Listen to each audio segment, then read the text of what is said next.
inviting me here.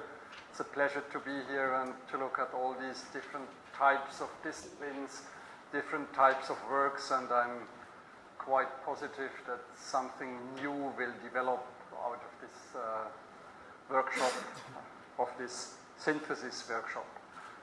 So originally, or classically, we used to work on water quality issues, also water quantity issues, mostly in terms of urban flooding, but more and more we are getting interested into infrastructure, of course, in terms of asset management at the first place, so how to invest in order to keep the value of the system, in order to keep the functional state of the system, but more and more we are getting interested in what is the link between our original and classical types of interests and the network structure as such. And this is the link I would try to get in this presentation today. I will only get to the network structure at the very end of the presentation and mostly asking questions about it. So, the other one, the bottom one, the next one. Okay, so that's the backwards one, okay.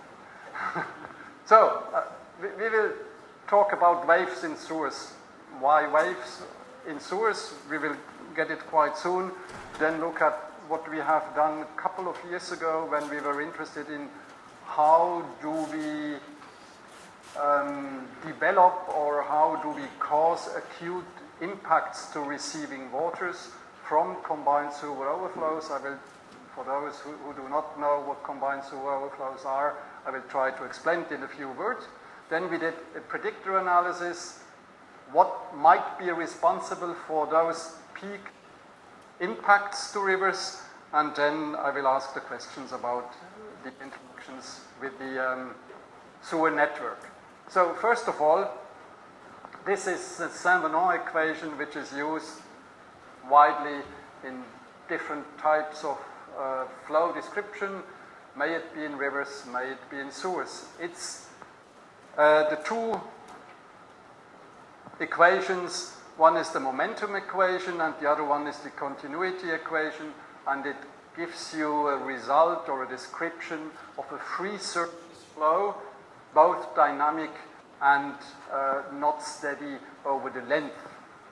So variable in space and time, but it's a one-dimensional description. We are not going to develop this equation and to solve it here, but the most important information is that as a result of the fact that waves move differentially as compared to the flowing and moving water body, you get, when you look at the wave celerity, at the wave velocity relative to a stagnant observer, that the wave is quicker or slower than the movement of water body. So why is this interesting? First, this is according to all our experiences. When we throw a stone into a lake, what we observe is we have a wave pattern developing at the surface, which is concentric waves move away from the place where the stone was hitting the water surface. The water body is not moving, it's just a pattern that is moving. And it becomes more interesting when we throw the stone into a river, where underlying we have a main flow direction. So downstream you have wave propagations which are faster than the flowing, the bulk water. Okay, now the interesting thing happens when we look into what happens when we analyze the wave propagation velocity on the one hand side, which is shown here, and the flow velocity on the other hand side, when we assume that we use kind of a tracer to trace and visualize the flow velocity in the moving water body. So the wave propagation velocity is the average flow velocity, the mean flow velocity, plus the wave celerity relative to the water body. And Here we have the flow velocity, which is according to the average or the mean flow velocity. Now we go into the sewer with that, and it becomes much more interesting. Let's assume the following case.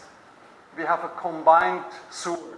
That means a sewer system where the sewage is flowing or transported during dry weather conditions, but also during wet weather conditions, during rain events, the same sewer system is collecting the stormwater runoff.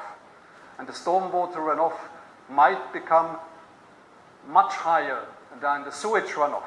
10 times higher, 20 times higher is not so seldom. That's quite a common thing that may happen a few times per year. Talking about frequency. So the simple assumption is we look at the kind of a natural tracer of the sewage, which is, for instance, ammonium as a dissolved compound of which we know exactly where it comes from. Approximately 85% of the ammonium is originating from the urine. So it's kind of urine as a tracer for the sewage. And then we add maybe 10 times more stormwater, of which we assume that it is ammonium-free. So relatively simplified assumptions, and what we see here, this was the dry weather runoff, so the dry weather sewage, and then we add a lot of stormwater at the upstream end of a pipe, and we look at how does it develop downstream. And now, a time step later, the wavefront has propagated faster than the flow, and the flow means here the blue area is somehow visualizing the diluted flow, where we have a high fraction of stormwater. But however, after the next time step, we have a better picture that the wavefront is ahead of the dilution. So here, this is the wavefront propagation, this is the dilution propagation, because the stormwater only moves with the flow velocity of the water in the system. In between, we have a problem. Here, we have the original ammonium concentration, while we have the increased flow rate. How can this develop? You can try to visualize yourself or to think about it in a very simplified way. You have upstream, and all of you might be familiar with the Manning-Strickler equation, most probably the Manning equation, that tells you the water is becoming faster when the flow depth is higher. So we have a higher velocity up here, and we have a smaller velocity down here. So what happens is, if you look at the region in between, you have a higher velocity from the upstream side than at the downstream side, so you squeeze the water in between. And you increase the water depth of the water in between, and this water happens to be the dry weather runoff. It happens to be the sewage, it happens to be the ammonium-rich and concentrated sewage. So it's just a dynamic effect which is actually described by the Saint-Benoît equations. So just the wavefront is propagating faster than the flow, and with that we form a wave, kind of a wave, within the sewer system that is formed from the sewage that was in the sewer system before the rain event started. This is a problem. This is a cause of acute river pollution, as we'll see in a few minutes. So, this is the theory. Does it happen in practice? Yes, it does. These are measurements in the influent cross-section to the wastewater treatment plant of the city of Dresden, where we have quite well-defined conditions, where we can see the following. This is the hydrograph, so that's the dry weather flow rate, and then we have a storm event inducing a 2 peaks inflow pattern. This is the ammonium concentration. It's all normalized with the average dry weather condition, and what you see is, when you look at it in detail, that there is no dilution just after the increase of the flow rate, and when you multiply the flow with the concentration, what you get is load, and this is describing the load peak that comes into the wastewater treatment plant. So it goes up approximately to 3.5 times of the average dry weather load impact to the wastewater treatment plant. In the same time, this also happens through the so-called combined sewer overflows. Now, the combined sewers, they have emergency exits in order not to overload the wastewater treatment plant operation. You have the overflow structures, most often nowadays combined with retention units, but however, even those retention units might be full several times per year, and then you cause an effluent to the receiving water. And that's then the combined sewer overflow. It might be direct from the overflow structure, it might be indirect through a retention basin. However, you still cause a significant input to the receiving water. So it's an emergency exit because you want to prevent the wastewater treatment plant from becoming overloaded. So we have two exits, combined sewer overflows on the one hand side, wastewater treatment plant on the other hand side. And if you look at this peak, 3.5 times as compared the load as compared to the average dry weather load, and when you look at the basis here, that's 3 to 4 hours. So we are not talking about minutes of this effect. This also happens with particulate material because ammonium is a dissolved compound with this dynamic effect. The effect is even stronger when you look at sewer sediments erosion, which might happen very suddenly, and where you do not only get the constant concentration of total suspended solids, but even an increased concentration multiplied with the increased flow rate. We are not talking about this right now, but we also find this effect when we look at, for instance, micropollutants, pharmaceuticals. We were carrying out a project about antibiotics, mainly being interested in antibiotics resistance development within the sewer system and within the wastewater treatment process. Here, atromycin is an example. Sorry, that was too hard. Is an example of an antibiotic. What we see here is a measurement of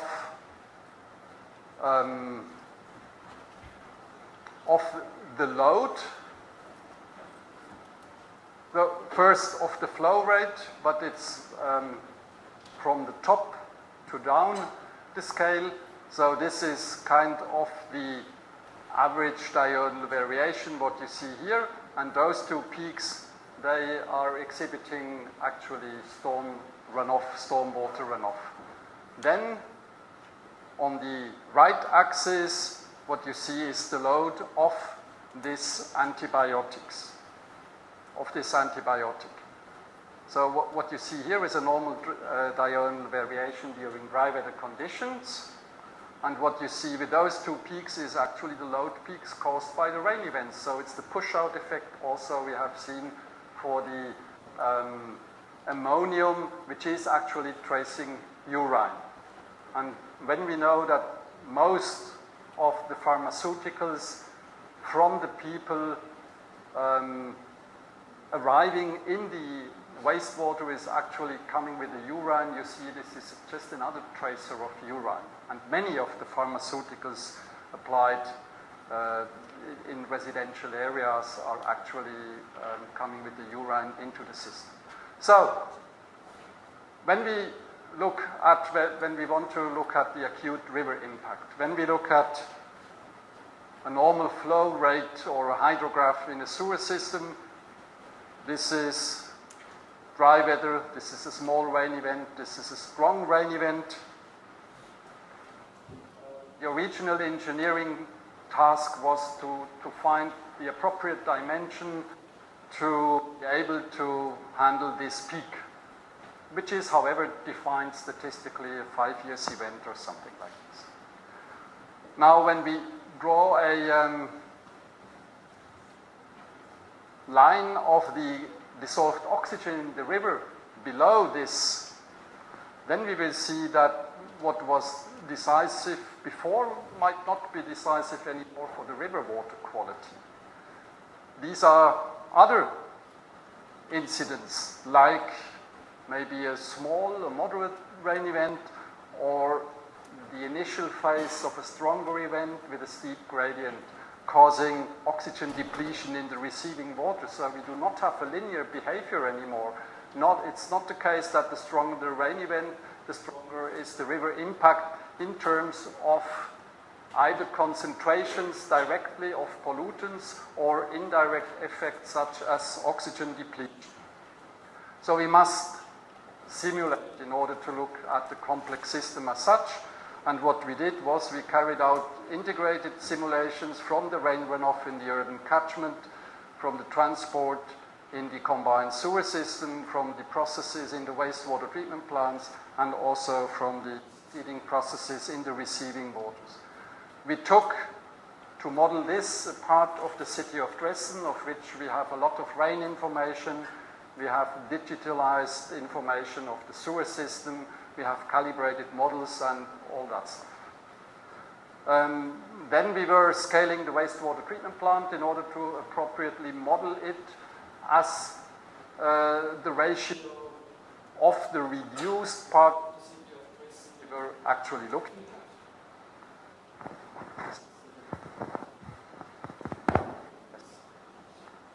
Otherwise, or do you hear me? Yes.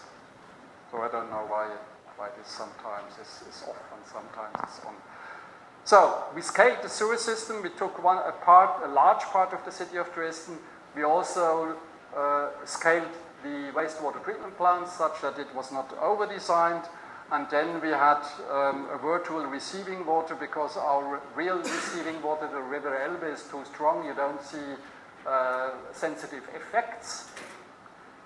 And then we were actually modeling COD on the one hand side in order to look at oxygen depletion, and we were modeling the ammonium on the other hand side. We had the rain input of 10 years continuously in 5 minutes time steps, and we also had this rain information from 10 rain gorges.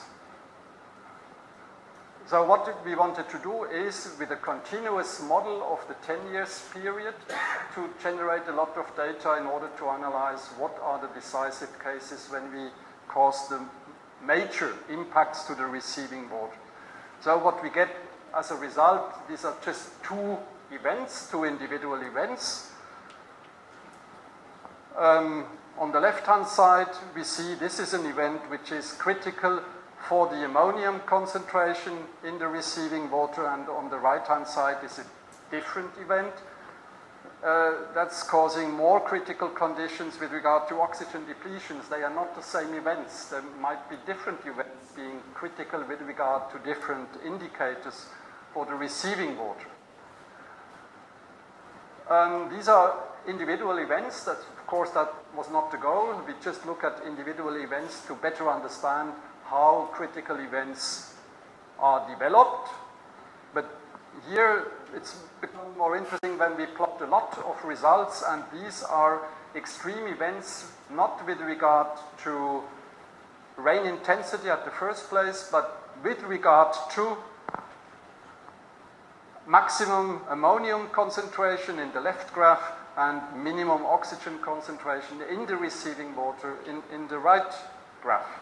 So if the assumption applied that with more intense rain events we have more intense impacts to the receiving water, what we would get is the diagonal.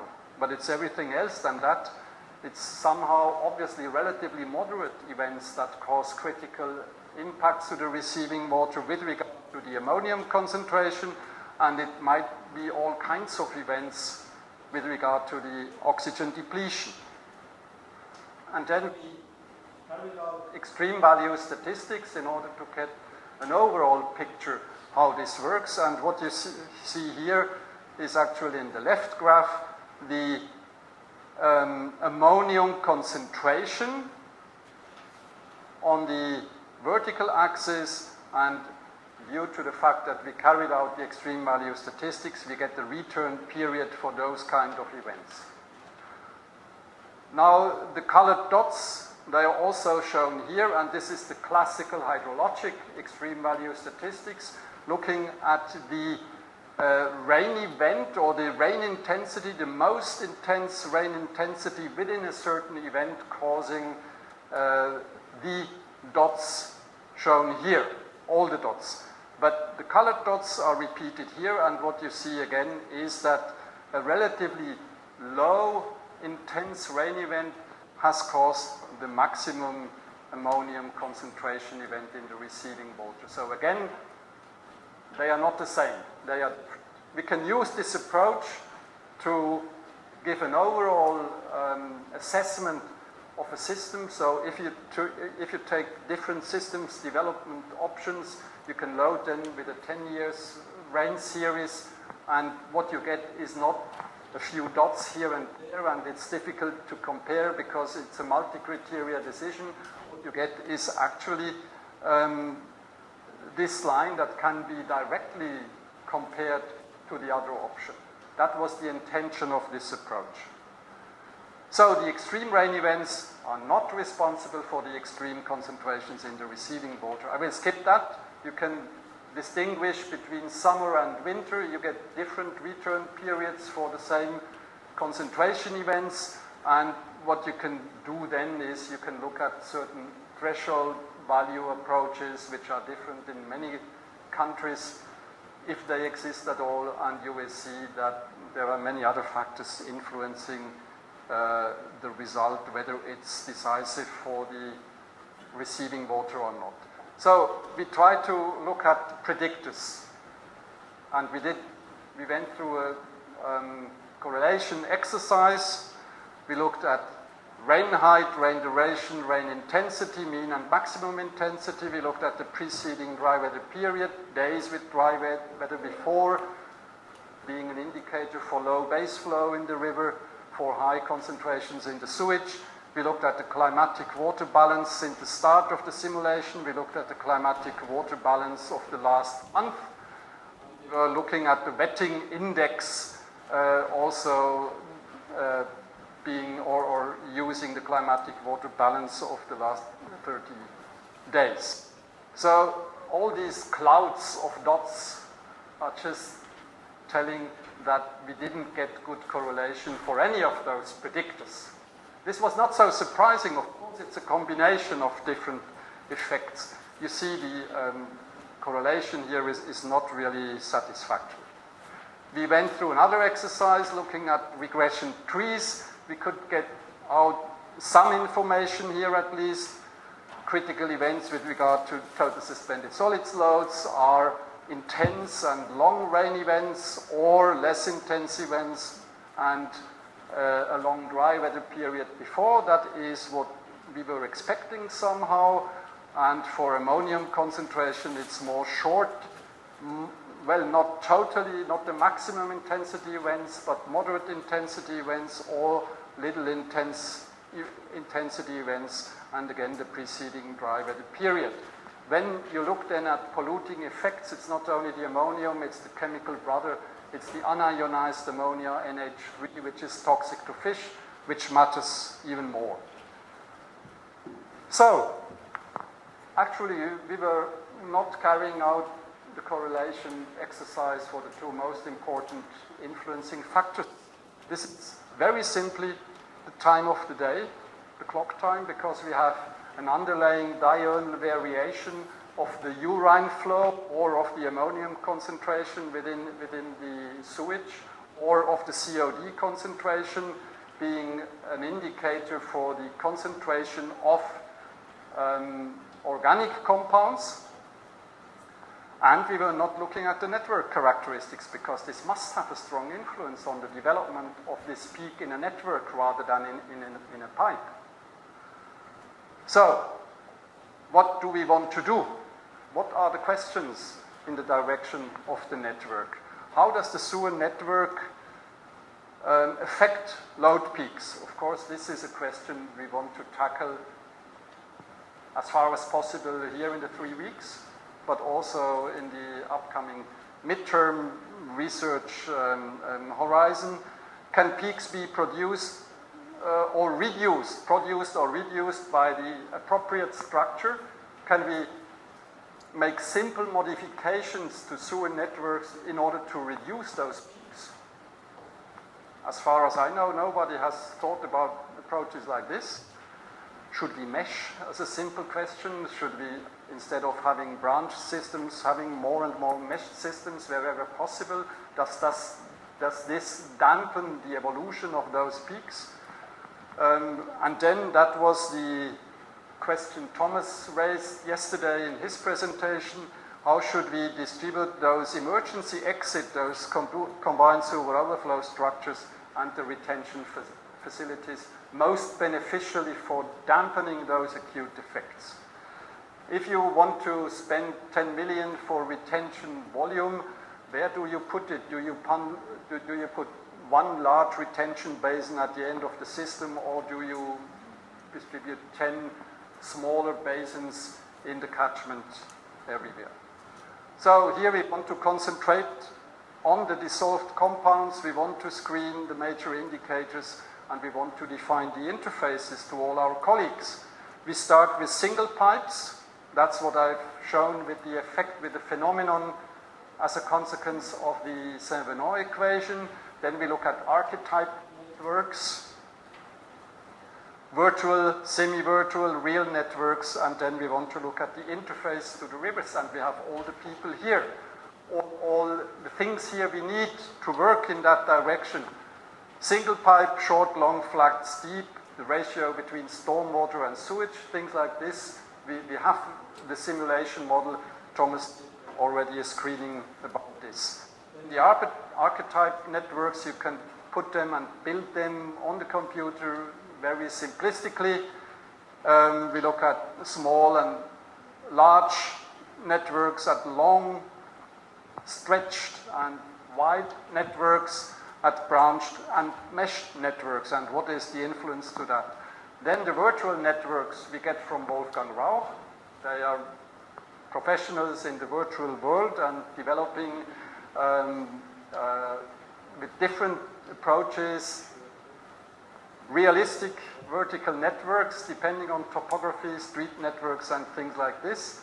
For the semi-virtual networks, we can use the approach of Frank Blumensaat, which will be described and in more detail tomorrow morning. I can also postpone it tomorrow morning, like you did, Anna, with a Christian. But however, he also already introduced it yesterday on the poster. Then for the real networks, we have brought our own ones. We know the entire network of the city of Dresden very well. We have well-defined and well-isolated sub-catchments that have totally different characteristics. So we can work on them, taking real networks, and then, very interesting, the interface to the river networks. The development of the peaks are also depending on the river networks, and we have the Borchardt here. We actually had a discussion already before, and he will take up this, I hope, this extreme value statistics in order to look at what happens in his systems. And then, but I don't go too much into the details of that. This was a screening work Thomas already did before he left. And you see here kind of a wide network, short distances and many branches, and this is a long network. And what you see here, as a consequence of this is the load, a normal diurnal variation of the ammonium load. These are the peaks evolving from the short, wide network, from the long, the stretched network. You see, as compared to the dry weather average, it's not so intense peaks as a function or a consequence of the rain event. So already with a relatively simple screening, you can get out the first result or a first hypothesis. Further questions that came into my mind yesterday when I was looking at the poster presentations about the similarity of street and sewer networks, how well do they correlate? I think people are working on this in different countries already. Why is it down here? I don't know. How could a CSO be translated into a street network? We have this emergency exit Is a traffic jam kind of an overload of a single pipe causing somehow diversions, causing exits to other parts of the network? Then can we compare the flow rates with traffic fluxes in order to look at when do we have a traffic jam and things like this, and how do the peaks develop, how do the backwater effects develop in the pipe system on the one hand side, in the traffic jam on the other hand side, and what is a flooding event, that total traffic jam when nothing moves anymore and you cause some overflows, or is it an accident or whatever? I think we can also, rather than just looking at the infrastructure and at the hardware, we can also look at the software and at the things that are moving.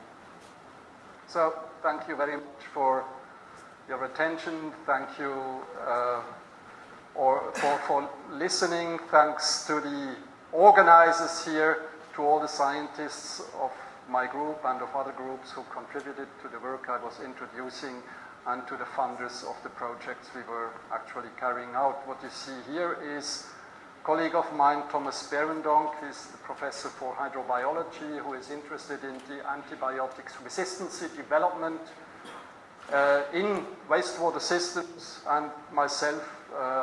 It was actually done for a leaflet as part of a popular science journal, and 2 pages were on our work on antibiotics and antibiotics resistance in sewer systems, and a photographer accidentally came into the sewer system when we did our daily work in the sewer system. Thank you.